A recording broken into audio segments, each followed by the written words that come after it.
তো এইটো যদি মই আপোনালোকক সুধো আপোনালোক কি বস্তু এইটো আপোনালোকে ডাইৰেক্ট উত্তৰ দিব এইটো এটা চুম্বক হয় তো এনেকুৱা এবিধ আৰু চুম্বক আছে যিটো আমাৰ ইলেক্ট্ৰিচিটিৰ দ্বাৰা চলাব পাৰি তো কেনেকৈ ইলেক্ট্ৰিচিটিৰ দ্বাৰা চুম্বক এটা উৎপন্ন কৰিব পাৰি সেইটো ভিডিঅ' আপোনালোকক আজি বনাই দেখুৱাম তো তাৰ বাবে লাগিব আমাক এটা সৰু ট্ৰান্সফৰ্মাৰ হয়তো ডাঙৰো ল'ব পাৰে আপুনি তো এইটো আমি খুলিব লাগিব খুলি কিনে ইয়াত দুটা কইল আছে এটা প্ৰাইমাৰী কইল আছে এটা সেকেন্ডাৰী কইল আছে তো ইয়াৰ এটা কইল উলিয়াব লাগিব আমি তো এইটো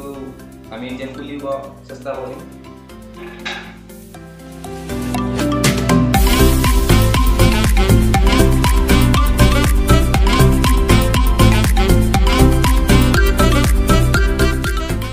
খুলিলো এইটো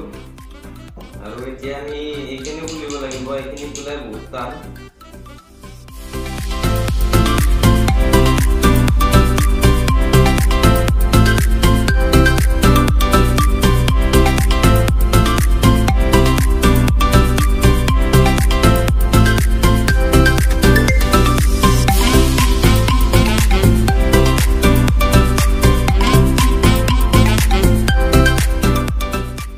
আমি কইলটো উলাই ললো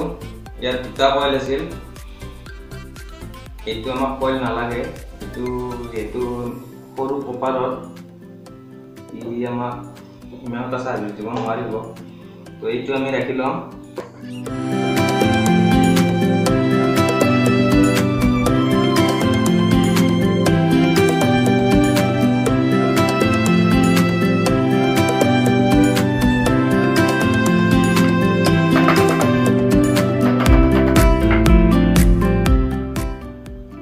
লগাই লোৱাৰ পিছত ই কেনেকুৱা দেখিছে চুম্বক বনাবলৈ আমাক লাগিব এটা 12 ভোল্ট বেটাৰী এইটো সৰু ট্ৰান্সফৰ্মাৰ সৰু কভাৰ হয় তো ইয়াৰ বাবে মই 12 ভোল্ট বেটাৰী এটা ইউজ কৰিম তো বেছি যদি পাৱাৰ দিও আমি এইটো পুৰি যাব পাৰে ভিতৰত কইলটো তো চাও ইয়াৰ পাৱাৰ কেনেকুৱা তো আমি এতিয়া কৰিম টেষ্টিং তো টেষ্টিং কৰাৰ আগত আমি ইয়াত যিখিনি জাবৰ জোথৰ আছে আমি অলপমান চাফা কৰি লম স্বচ্ছভাৱে ডিজাইন চলাম তো ভিডিঅ'টো স্কিপ নকৰিব চাই থাকক তো বন্ধুসকল আমি স্বচ্ছভাৱে ডিজাইনটো চলালোঁ চাফা কৰি ল'লোঁ বস্তুখিনি তো আৰু কানেকশ্যনটো কৰিলোঁ কানেকশ্যনটো আপোনালোকক দেখুৱাই দিম তো দেখিছে এই ট্ৰান্সফৰ্মাৰৰ এইডালত আমি এইডালত তাৰ আমি জোড়া মাৰিছোঁ ইয়াত আমাৰ বেটাৰী পজিটিভ নিগেটিভ ইয়াত নিগেটিভটো ইয়াত আমি ডাইৰেক্ট দিছোঁ আৰু পজিটিভ ভেলৰ মাজত দিছোঁ এটা সুইচ এটা সৰু সুইচ দিছোঁ আমাৰ চাৰ্জিং টৰ্চৰ সুইচ আৰু যেতিয়া ইয়াত মই অন কৰিম ইয়াত মেগনেট ফিল্ড আৰম্ভ হৈ যাব আমি এতিয়া ইয়াৰ আকৰ্ষণটো টেষ্ট কৰিম কিমান শক্তিশালী হৈছে ইয়াৰ সৰু ট্ৰান্সফৰ্মাৰটো তো ইয়াত আছে বজাৰখনে উলিয়াই লওঁ তো এতিয়া মই ইয়াত এই সুইচটো যেতিয়া মই অন কৰি দিম তো চাব ইয়াত কেনেকৈ আকৰ্ষণ হ'ব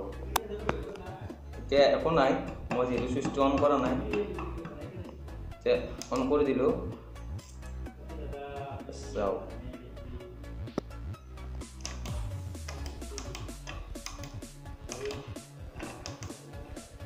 অন কৰাই আছে এতিয়া অফ কৰি দিম দেখিছে এতিয়া এনেকৈ বন্ধ কৰি কিনে আপোনাৰ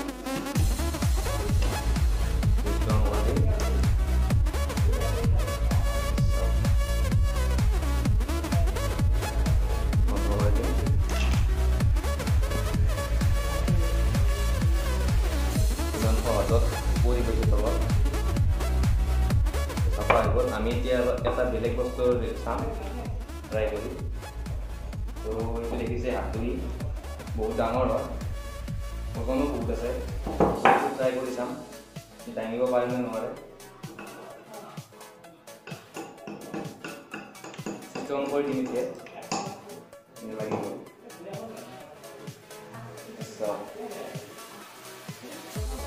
দাঙি ধৰিছে কিন্তু মই বেছি সময় দাঙি ধৰিব পাৰিব নহয় কাৰণ কিয় ইয়াত ওজনটো এফালে বেছিকৈ পৰি আছে আৰু ইয়াৰ যোনকেইটা পোনা আছে পোনাকেইটা বহুত চাৰ্প হৈ আছে আঙুলিত কাটিবও পাৰে তো বন্ধ কৰি দিওঁ বন্ধ কৰিলে চাব ওলাই পৰিব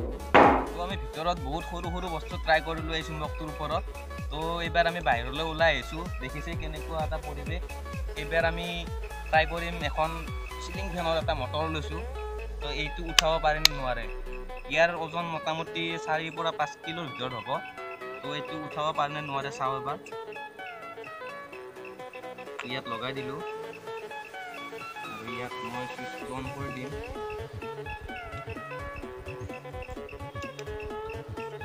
এয়া লাগি গৈছে। চাওক আৰামছে দাঙি লৈছে এটা ফেনৰ মটৰ, যিহেতু মই ইয়াত দাঙি ধৰি থাকিব পৰা নাই। তো ভিডিঅ'টো লাষ্টলৈ চাই থকাৰ বাবে ধন্যবাদ। তো যদি ভিডিঅ'টো নতুনকৈ চাই আছে আমাৰ চেনেলটো ছাবস্ক্ৰাইব কৰি ল'ব আৰু এই ট্ৰান্সফৰ্মাৰটোৰ কাৰণে এটা লাইক মাৰি দিব আৰু যদি লগ বন্ধুৰ মাজত শ্বেয়াৰ কৰিব ইচ্ছা আছে শ্বেয়াৰ কৰি দিব। তো আজিলৈ এৰিছোঁ, বাই বাই।